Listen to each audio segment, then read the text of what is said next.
हम शुरू करते हैं प्रैक्टिस पेपर नंबर 3 जो अवेलेबल है edudel.nic.in की वेबसाइट पर।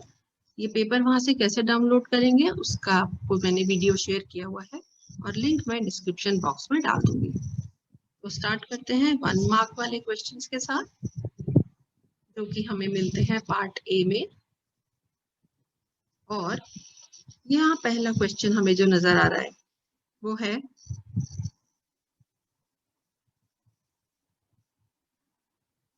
consider a function from positive real numbers to this range infinity है तो हम इसे गोल ब्रैकेट मान सकते हैं। given by the function fx equal to x square plus 4 check whether the function is 1 1 or not। तो इसका सॉल्यूशन देख लेते हैं। by definition एक function is 1 1 if for fx1 equal to fx2 we get x1 equal to x2 और यहाँ पर हम क्या लेते हैं x1 and x2 should belong to the domain of the given function। ठीक है, तो फिर देख लेते हैं इसको। so therefore fx1 is equal to fx2, इसको हम लेट लिख सकते हैं। this implies फंक्शन में डाल देंगे तो क्या मिला x1 square plus 4 is equal to x2 square plus 4। दोनों तरफ से हम 4 और 4 को कैंसिल कर दें, हमें मिल जाता है x1 square is equal to x2 square.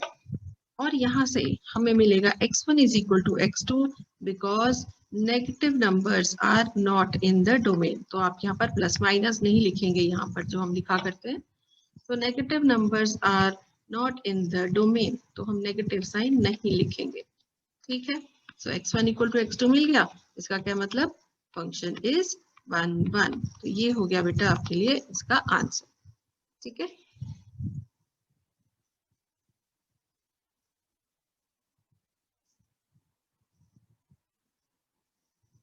आगे इसको देख लेते हैं। इसका एक चॉइस का पार्ट है और वो चॉइस है इसके लिए let R be the relation on the set 1 2 3 4 given by R is। तो ये सारे एलिमेंट्स हैं इस रिलेशन में, हमको चेक करना है R सिमेट्रिक है और ट्रांजिटिव है या नहीं। ठीक है, तो सिमेट्रिक के लिए शुरू कर लेते हैं। पहला एलिमेंट देख लेते हैं 1 2। So let 1 2 belong to the relation R। अब सिमेट्रिक तब होगा जब हम इसको पलट देंगे एलिमेंट्स को। क्या 2 and 1 R में दिख रहा है? बिल्कुल भी नहीं दिख रहा। But 2 1 does not belong to R, therefore the function या the relation R is not symmetric। ये हमारे लिए आंसर हो गया। ठीक है, तो इतना तो हमने ये चेक कर लिया। Now let us see if it is transitive और नॉट। तो बिल्कुल पहले की तरह हम इन एलिमेंट्स में से चेक कर लेंगे कि कौन सा एलिमेंट हमें ये ट्रांजिटिव रिलेशन की तरफ ले जाता है। पहला चेक कर लेते हैं 1 2 को। 1 2 अब 2 से फिनिश होता हुआ कोई और एलिमेंट देख लें। हमारे पास ये है 2 2। ये दोनों जब R में बिलोंग करते हैं तो फिर पहला और आखिरी देखना होगा हमें। 1 2 बिलोंग्स टू R, इसका मतलब है इस एलिमेंट के लिए तो हमारी कंडीशन सेटिस्फाई हो गई। कंडीशन होती क्या है ट्रांजिटिविटी के लिए कि A B B C should belong to R and then that implies A C belongs to R। ठीक है, तो हम इसको चेक कर रहे हैं। फर्स्ट पार्ट हमारा एक क्लियर हो गया। अब हम ये देख लेते हैं 2 2। तो ऑब्वियसली सिर्फ 2 2 लेते जाएंगे तो इट डेफिनेटली इज ट्रांजिटिव। इसको भी छोड़ दीजिए, इसको भी, और फिलहाल इसको भी चेक करेंगे 1 3 के लिए। 1 3 अब 3 से खत्म होने वाले कोई भी दो ब्रैकेट्स आप इसमें चेक कर लीजिए। एक तो 3 3 है, इसको देख लेते हैं, और फिर ये 3 2 भी देख लेंगे। तो फर्स्ट और लास्ट एलिमेंट लेते हुए क्या 1 3 बिलोंग्स टू R है? तो बिल्कुल बिलोंग्स टू R है। इसका मतलब इस एलिमेंट के लिए भी चेक हो गया। थर्ड देख लेते हैं 1 3 और अब एक और एलिमेंट हमें दिख रहा है इस रिलेशन में, एक ऑर्डर्ड पेयर है 3 2। इसका फर्स्ट और लास्ट पार्ट एलिमेंट भी ले लें अगर, तो क्या 1,2 आर में है? बिल्कुल ये रहा। सो 1,2 ऑल्सो बिलोंग्स टू आर, इसके लिए भी ये चेक हो गया। ठीक है, अब एक फोर्थ एलिमेंट के लिए और हमें चेक करना है, जो लास्ट है 3,2। 3,2 और अब 2 से स्टार्ट होता हुआ सिर्फ एक ही एलिमेंट है 2,2, ये दोनों तो आर में है। तो क्या इसका मतलब हमें फर्स्ट और लास्ट देख रहे हैं 3,2, वो तो बिल्कुल it does belong to R. तो हमारे पास ये चार तरह के अगर हमें एलिमेंट्स अलग अलग दिख रहे हैं तो चारों के लिए कंडीशंस सेटिस्फाई हो गई। So therefore R is transitive. तो R is not symmetric but R is transitive, ये हमने देख लिया है इस क्वेश्चन में। ठीक है, आई होप ये आपको क्लियर हो गया होगा। नेक्स्ट क्वेश्चन देख लेते हैं। दिस इज क्वेश्चन नंबर 2 और ये क्वेश्चन है, एक फंक्शन है f from natural numbers to natural numbers. इसमें f1 is equal to f2 की वैल्यू तो 1 दी हुई है and fx is equal to x minus 1। ठीक है, हमसे पूछा है is the function onto. तो ऑन टू के लिए इसकी डेफिनेशन क्या हो जाती है? By definition let y belongs to natural numbers, ये इसका रेंज हम ले रहे हैं। ठीक है, then there should exist some x belonging to natural numbers, लेकिन अब ये natural numbers क्या ले रहे हैं हम? डोमेन, such that, तो एक y एलिमेंट अगर हमने ले लिया रेंज में तो x एलिमेंट मिलना चाहिए डोमेन में से such that this value is satisfied, मतलब y is equal to fx, ये फंक्शन में डालें तो सेटिस्फाई होना चाहिए। अब हम जरा ये देख लें, क्या हमारे पास f1 इक्वल टू कोई वैल्यू है? नेचुरल नंबर्स 1 से स्टार्ट होते हैं, हमें ये नेचुरल नंबर्स अगर रेंज में लें तो डोमेन में इसके लिए 1 है। अब नेचुरल नंबर्स में से ही अगला नंबर ले लें 2 रेंज में से, तो क्या हमारे पास यहाँ कोई नंबर है डोमेन में? बिल्कुल है, हमें ये दिया हुआ है। f2 के लिए भी 1 है वो, दैट इज ओके। तो ये 1 कैसे आया? ये देखिए, ये फंक्शन दिया हुआ है x minus 1 for x greater than equal to 2। तो 2 माइनस 1 करेंगे, सॉल्व हो गया, हमें ये 1 यहाँ पर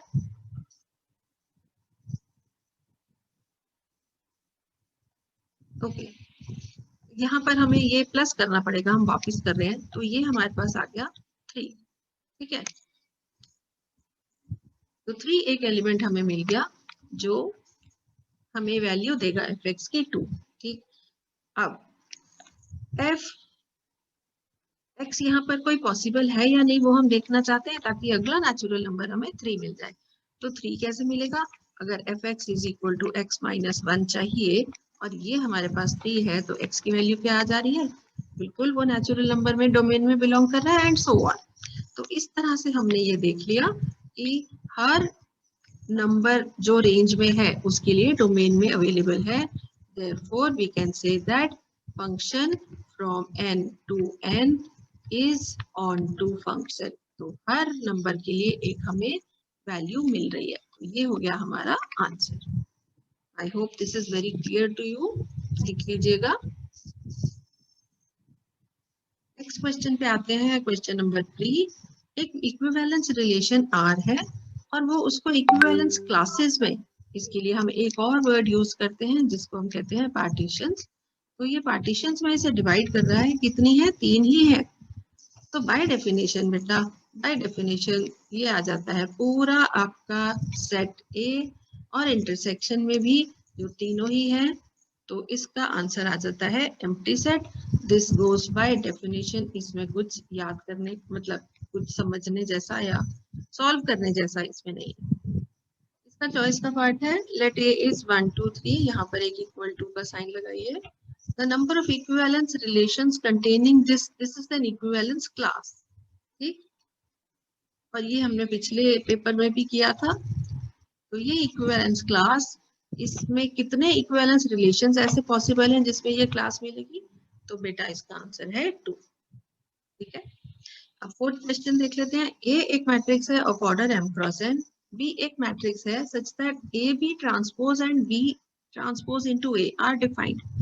तो समझ लेते हैं एक बार कि मल्टीप्लिकेशन कैसे हमारे पास डिफाइंड होती है।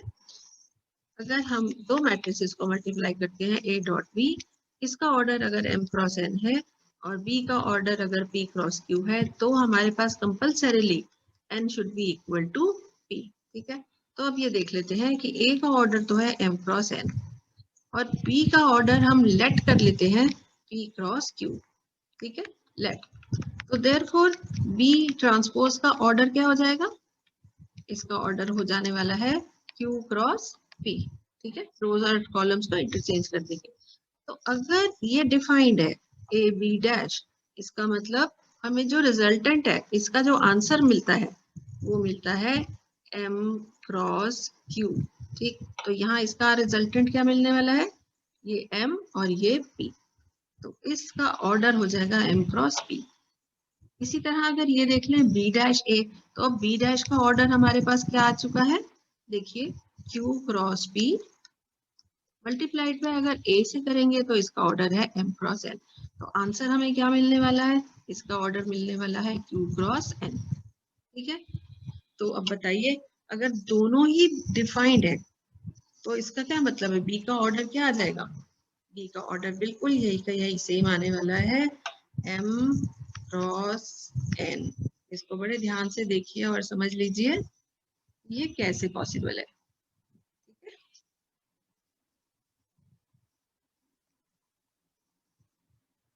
Question number 5, elements of a matrix are given, लेकिन उनका डिफाइनिंग फॉर्मूला हमें दिया हुआ है कि इस तरह से आप इन्हें निकाल सकते हैं।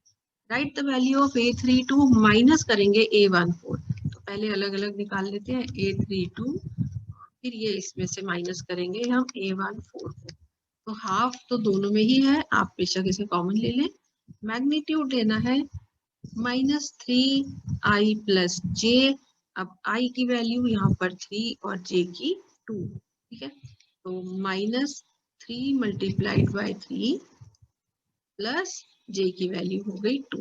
इसका आपने लेना है मैग्नीट्यूड यानी कि मॉड्यूलस, प्लस अब A14, अब हम i की वैल्यू लेंगे 1 और j की वैल्यू लेंगे 4, तो -3 मल्टीप्लाइड बाय 1 प्लस 4, इसका मैग्नीट्यूड और ब्रैकेट क्लोज। सॉल्व आगे कर लेते हैं, 1/2 ये हो गया जी, -9 प्लस 2 का मैग्नीट्यूड ले लेंगे, मॉड्यूलस ले लेंगे, प्लस -3 प्लस 4 का ले लेंगे। ठीक है, ओके, और आगे इसको सॉल्व करें तो हमें क्या मिल रहा है,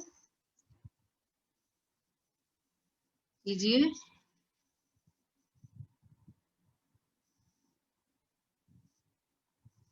(1/2) ये हो गया -7 और इसका हमने मॉड्यूलस ले लिया तो हो गया 7, और ये हो गया 4 - 3 विच इज 1। ठीक है, तो फिर ये क्या आ जाना चाहिए, 8/2 विच शुड गिव अस 4। ठीक, तो ये इसका आंसर है। Question number 6, A and B are square matrices of order 3. Determinant A is 5 and determinant B is 3.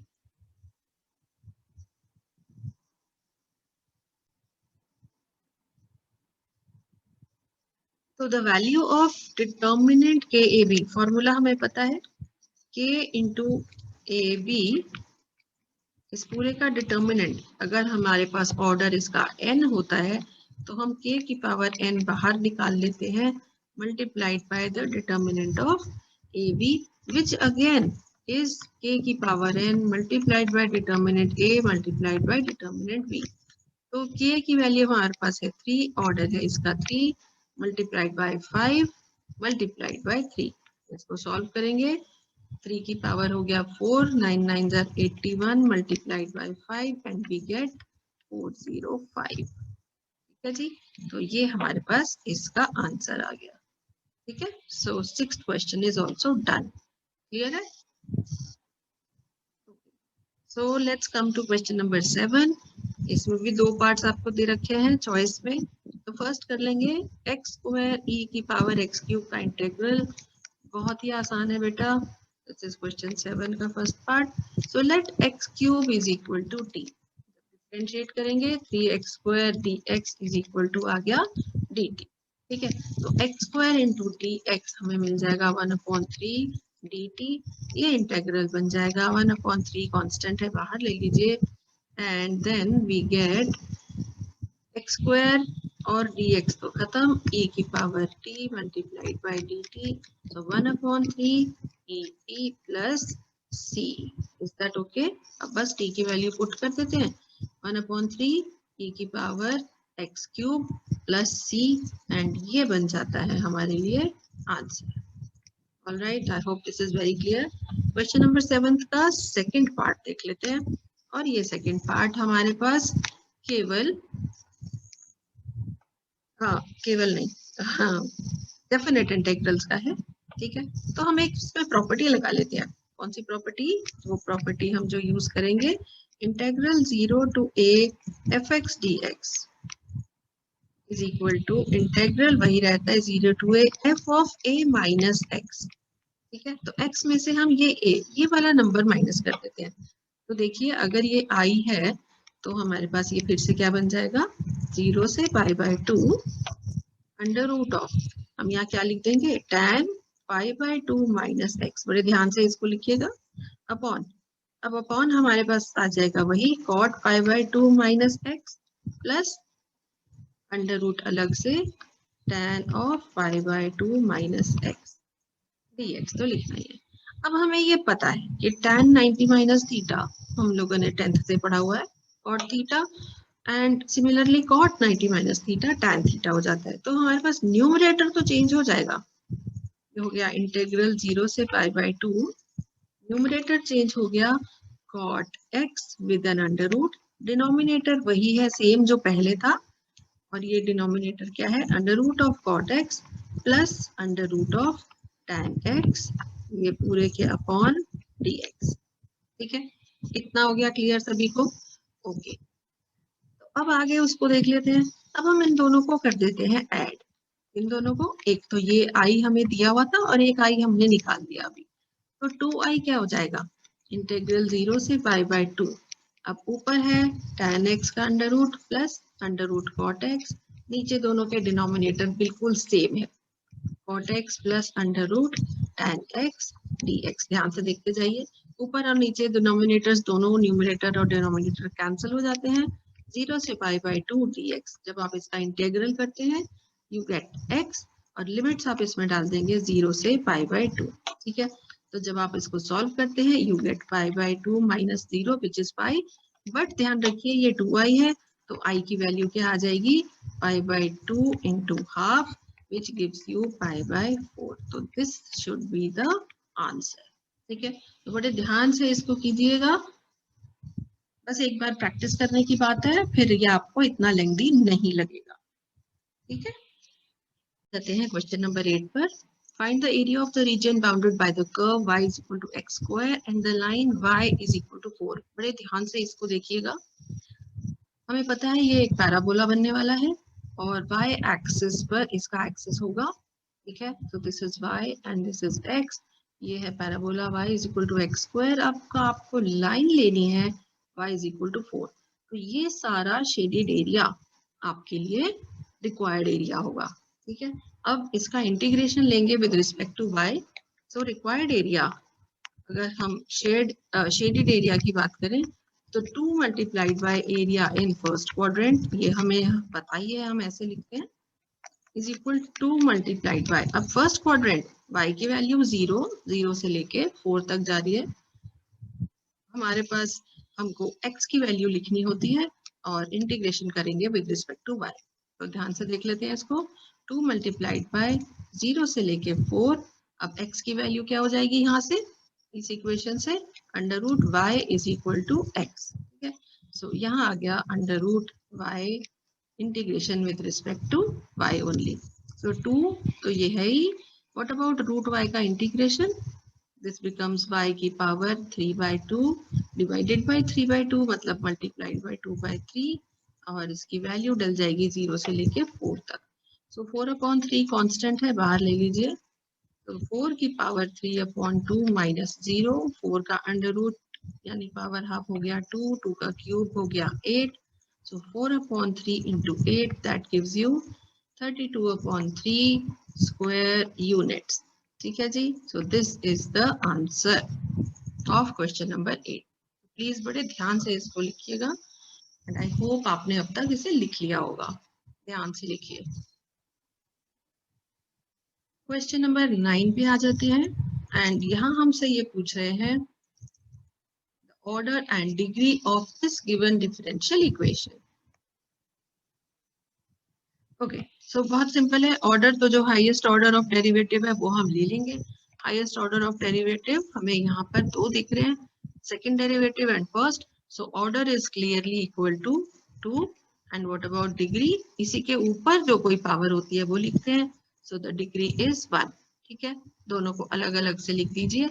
ये हो गया इसका answer. Okay, very simple. Next, what is the value of the constant? Okay, तो सी की value निकालेंगे in the particular solution of this differential equation. बहुत simple equation दिख रही है. We can separate the variables. तो y square multiplied by dy is 2x multiplied by dx और y square with the differential dy. ठीक है जी. तो दोनों तरफ से इंटीग्रेशन कर देंगे, इंटीग्रेट बोथ साइड्स. तो हमें लेफ्ट हैंड साइड पे मिलेगा y cube upon 3 is equal to, right hand side पर है 2 इंटू एक्स स्क्वायर अपॉन 2. और अब ये आ गया कांस्टेंट ऑफ इंटीग्रेशन जिसकी हमें वैल्यू निकालनी है. So we are given f of -2 is equal to 3. इसका मतलब क्या है? इसका मतलब है at x equal to -2 y should be equal to 3. Values यहाँ डाल देते हैं. We get 3 cube upon 3 should be equal to x का स्क्वायर मतलब -2 का स्क्वायर प्लस c. और जब हम इसे सॉल्व कर लेंगे तो हमें क्या मिलने वाला है? इधर से तो हो गया ये 9 is equal to 4 plus c and which implies the value of c is 5. Okay, so this is the answer. Very simple question again. जल्दी से देख लीजिए and I hope आपने नोट कर लिया होगा.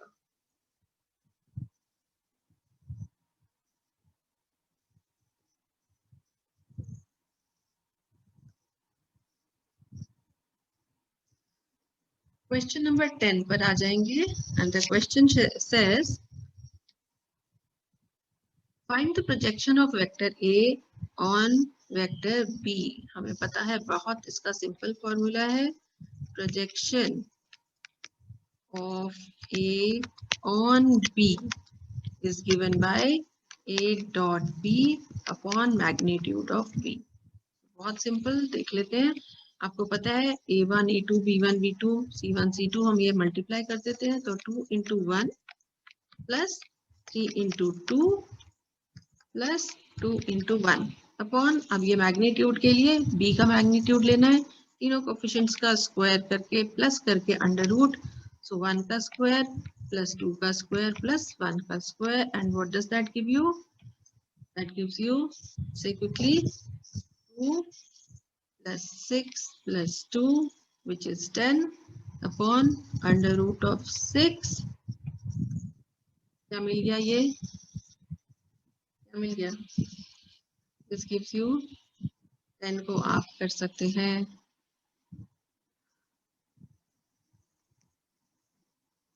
sorry, this is just 10 upon under root 6. Rationalise कर सकते हैं upon root 6 into root 6 and what do we get? We get 10 under root 6 upon, this is 6 and 6 means 2 into 3. इन दोनों को divide कर दीजिए. We get 5 upon 3 under root 6 and what is this? This is the projection.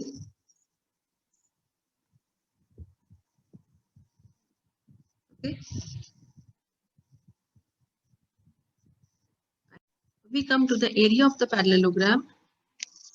इसके adjacent sides दी हुई हैं. अब ये जो दो वेक्टर्स हैं हम यहाँ देख रहे हैं, हमें ऐसे तो दो कंपोनेंट्स दिख रहे हैं लेकिन पहला वाला मिसिंग है. तो we will have to write it. 0 i cap plus j plus k, इसको हमने ले लिया मान लीजिए वेक्टर ए.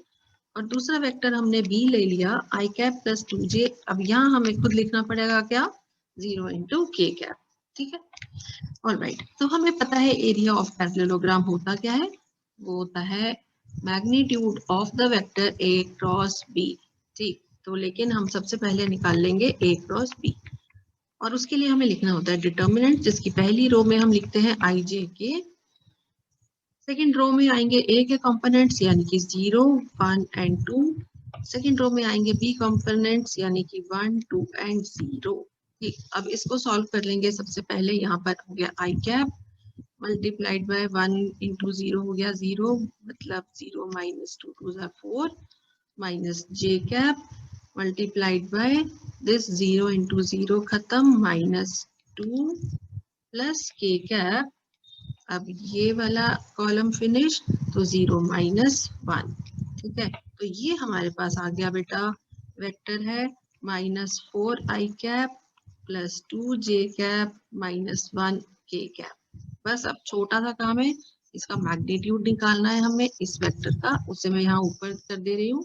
और ये मैग्नीट्यूड होता है अंडर रूट ऑफ 4 का स्क्वायर, -4 है ठीक है, प्लस 2 का स्क्वायर प्लस -1 का स्क्वायर, और इस पूरे का अंडर रूट जब आप सॉल्व कर लेंगे आपको क्या आंसर मिलेगा, 16 and 4 20, 20 and 1 it gives you 21। so under root 21, okay यहाँ पर और क्लियर देख लीजिए, अंडर रूट 21, लेकिन एरिया निकाल रहे हैं इसलिए क्या लिखेंगे, स्क्वायर यूनिट्स। ठीक है जी, so this is the answer to question number 11। I hope it is very clear, ध्यान से देख के नोट कर लीजिए। So for question number 12, what value of K? Okay, the matrix is singular. Singular matrix का मतलब होता है कि determinant अगर आप इसका निकालेंगे तो वो आएगा 0। What is determinant of A? Solve कीजिएगा। This is 2 into 10 minus 5K. So this is 20 minus 5K. If you put it equal to 0, what do you get? K is equal to 20 upon 5 which is 4 and that is the answer। तो बेटा आप ये बात देखेंगे कि कोई कोई 1 mark का क्वेश्चन थोड़ा ज्यादा काम करवाता है और कोई कोई बिल्कुल भी काम नहीं करवाता। It balances your time, so please remember you have to maintain your regular speed. ठीक है, आपको टाइम अपना बैलेंस करना ही पड़ेगा। ओके, अब हम आते हैं क्वेश्चन नंबर 13 पर। Again this needs some time of yours, है ना। एक प्लेन है, उसके इंटरसेप्ट्स हैं ए बी सी और वो डिस्टेंस p यूनिट्स पर है फ्रॉम द ओरिजिन। तो फिर हमें इस गिवन एक्सप्रेशन की वैल्यू निकालनी है। That is all right. तो सबसे पहले हम स्टार्ट करेंगे कहाँ से, हमें चाहिए इक्वेशन ऑफ अ प्लेन जिसके इंटरसेप्ट्स ए बी सी हो। तो फिर let us start equation of plane with given intercepts। तो इंटरसेप्ट फॉर्म में हमें पता है ये इक्वेशन क्या होती है, x upon a plus y upon b plus z upon c is equal to 1। तो एक तो ये हमें पता होना चाहिए। अब ये इसका डिस्टेंस दिया हुआ है p units from the origin. ठीक है, अब डिस्टेंस कैसे लें फ्रॉम द ओरिजिन। तो डिस्टेंस फॉर्मूला हमारे पास क्या होता है, ax1 plus by1 cz1 upon under root a square plus b square plus c square. अब यहाँ पर जो प्लेन की इक्वेशन है, सॉरी माइनस d, यहाँ जो प्लेन की इक्वेशन है ना वो a b और c कोफिशिएंट्स के फॉर्म में है। अब इधर जो हमें दिए हुए हैं x अपॉन a की तरह से है, तो जो हम कंपेयर करेंगे इक्वेशन को तो a की वैल्यू आ जाएगी 1 अपॉन a, कैपिटल B की वैल्यू आ जाएगी 1 अपॉन स्मॉल b और कैपिटल C की वैल्यू आ जाएगी 1 अपॉन स्मॉल c। और ये जो है ये हमारे पास d होता है जो हमने यहाँ पर माइनस करना है। अब ये वैल्यूज पुट करके देखें क्या आता है। तो ये आ जाएगा, क्योंकि ये ओरिजिन है तो ये सब 0 0 0 डिस्टेंस फ्रॉम ओरिजिन ले रहे हैं ना हम। ठीक है, 0 0 0 -1 तो हमें लिखना है अपॉन अंडर रूट। अब हम क्या लिखेंगे 1 अपॉन a का स्क्वायर प्लस 1 अपॉन b का स्क्वायर प्लस ओके, मैं थोड़ी सी और इसको जगह बना देती हूँ। प्लस 1/c का स्क्वायर और फिर इस पूरे का अंडर रूट हमें लेना है, ठीक है।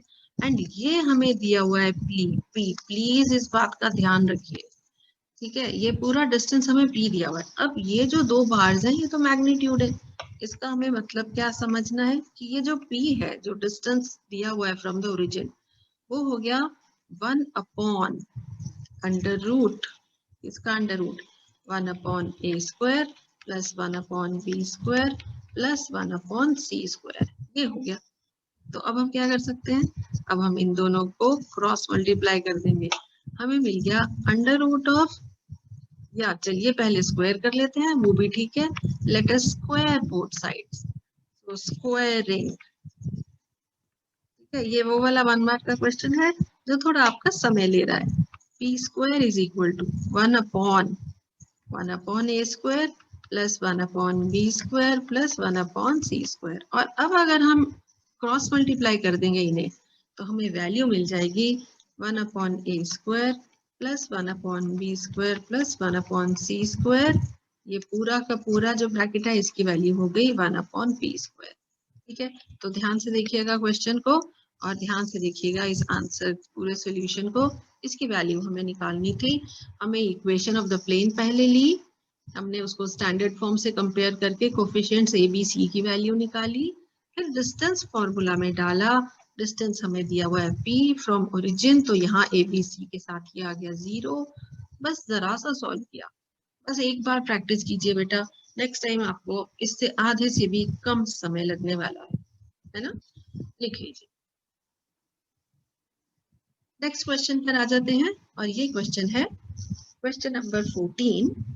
Find the coordinates of the point where the line crosses the zx plane. Now at the zx plane हमारे पास y कोऑर्डिनेट 0 होता है, ठीक है। तो पॉइंट जो हमें निकालना है वो हमें एक कोऑर्डिनेट तो मिल ही गया कि y इज इक्वल टू 0 है।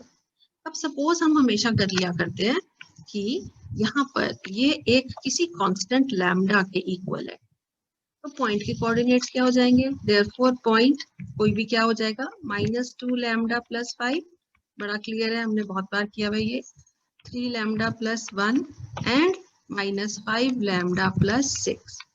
अब इस पॉइंट में y की वैल्यू तो 0 आनी चाहिए, इसका मतलब 3 लैम्डा प्लस 1, इसकी वैल्यू 0 आएगी, तो हमें यहाँ से लैम्डा की वैल्यू मिल जाएगी -1/3।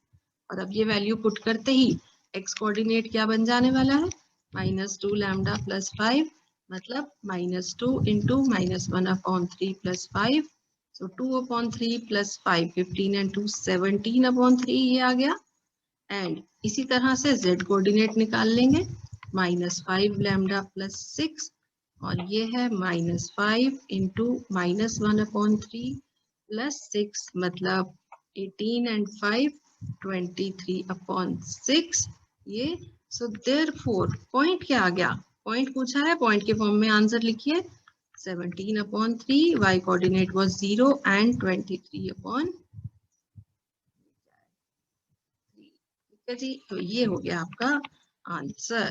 तो पॉइंट के कोऑर्डिनेट्स आपने निकाल दिए हैं at the point of intersection of the given line and the zx plane. I hope it is very clear because it is very simple. Next पर आ जाते हैं और ये है question number 15। So we are coming to the end of section 1 और 15th question probability पर based है। दो इंडिपेंडेंट इवेंट्स आपको दिए हुए हैं ए एंड बी, ठीक है। आपको पी ए दिया हुआ है, probability of A and probability of B, लेकिन हमें निकालना क्या है, A and not B. So what is not B, तो दिस इंप्लाइज आपको निकालना है पी ऑफ ए, एंड की जगह हम लगाते हैं इंटरसेक्शन, नॉट बी मतलब बी का कॉम्प्लीमेंट।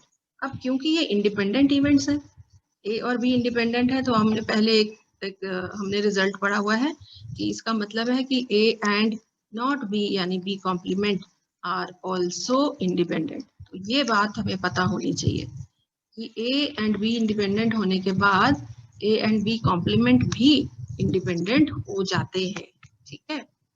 तो फिर फिर हमारे पास रिजल्ट वही इंडिपेंडेंट इवेंट्स वाला लग जाएगा, P A multiplied by P of B complement. Okay, अब पी बी अगर 0.6 है तो पी बी डैश क्या हो जाता है, 1 माइनस पी बी, मतलब 1 माइनस 0.6 मतलब कि 0.4। बहुत सिंपल, 0.3 ये पी ए गिवन है, multiplied by 0.4 and you get 0.12 as the required answer. ठीक है जी। And now to the end, we are given A and B are events, any events such that VA slash B is PB slash A. इन दोनों की definition से क्या आ जाएगा हमारे पास, A intersection B upon PB is equal to P of A intersection V upon PA। और ये दोनों numerator equal है, आंसर इक्वल है, इसका मतलब है probability of B is equal to the probability of A। तो इसका क्या मतलब है, A इंटरसेक्शन B के बारे में हम क्या कह सकते हैं, क्या ये एम्प्टी सेट है, ये बिल्कुल भी एम्प्टी सेट नहीं है, ये इक्वल सेट्स हैं, इनकी प्रोबेबिलिटीज बिल्कुल इक्वल है, इसलिए इसका आंसर क्या हो जाएगा, false. This is the answer to the last question of section 1. So we complete practice paper 3 ka section 1. Okay, see you in the next class.